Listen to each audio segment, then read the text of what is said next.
Vous savez, parfois, je suis épatée par les patients et par les femmes en particulier. Les hommes aussi, hein, mais vraiment, je parle beaucoup des femmes parce que parfois, je m'identifie à elles. Je me dis, comment est-ce que j'aurais fait à leur place?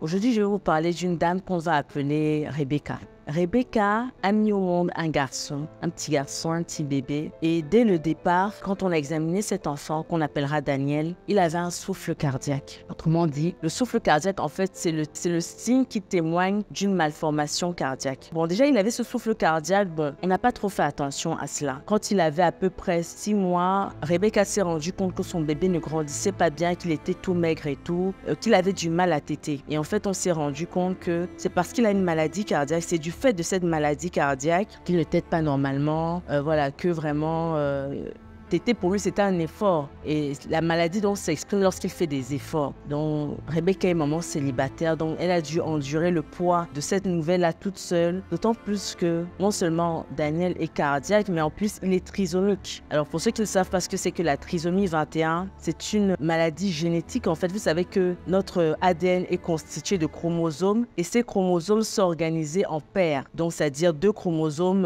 au niveau de la paire 21 normalement. Donc à partir du moment où on a 3 chromosomes, cela va créer donc des anomalies génétiques et cette anomalie génétique qu'on appelle plutôt la trisomie 21 va se manifester par un faciès particulier où les enfants vraiment ont un faciès, ils sont tout petits, ils ont les yeux bridés un peu comme les Asiatiques, les Mongols. Avant on appelait cette maladie le mongolisme et surtout ils ont un retard mental. Ce sont des enfants qui ne seront pas normaux. Donc vous imaginez donc accueillir cette nouvelle dont j'ai un enfant qui est trisomique et en plus qui est cardiaque, c'est une double peine pour une mère. C'est une douleur. Et le vivre seul, en plus, là, c'est compliqué. Mais heureusement, elle a le soutien de sa maman. Et elle a eu d'autres enfants qui sont normaux aussi, mais ça laisse toujours une douleur. Déjà, les trisomiques, pour les opérer, c'est compliqué. C'est-à-dire qu'ils ont les pressions pulmonaires qui augmentent tellement plus rapidement que les autres enfants. De telle sorte que quand les pressions pulmonaires sont arrivées à un niveau où on dit pression pulmonaire, hypertension pulmonaire fixée, on ne peut plus rien faire. L'enfant va juste vivre avec cette maladie. Rebecca a refusé d'accepter ce diagnostic tel quel. Elle s'est dit non, mon enfant porte déjà le poids d'être trisomique. Je ne vais tout simplement pas le laisser comme ça. Forcément, il doit y avoir une solution. Elle m'a vue, on a ensemble cherché toutes sortes de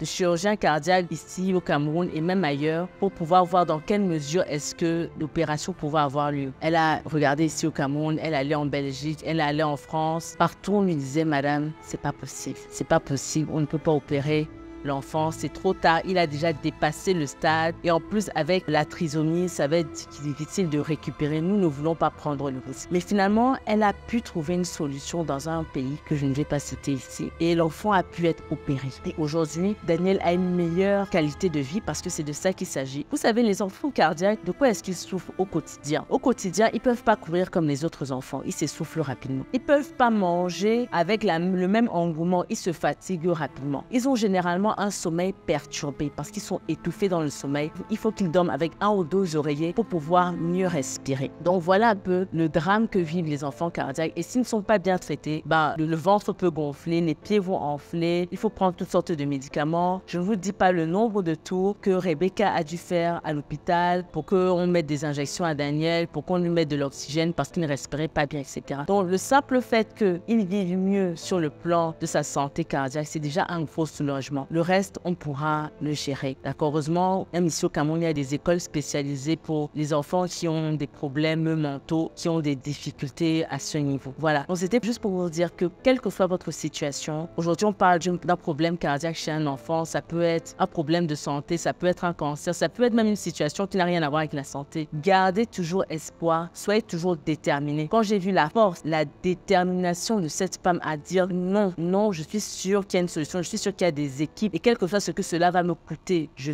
suis prête à le faire. Moi, ça m'encourage rien que de penser à Rebecca. Bisous à Rebecca qui ne s'appelle pas véritablement Rebecca, évidemment, si elle nous voit. Et courage à toutes ces personnes qui luttent contre des obstacles, contre des montagnes dans leur vie. À bientôt, gardez vos cœurs plus que toute autre chose.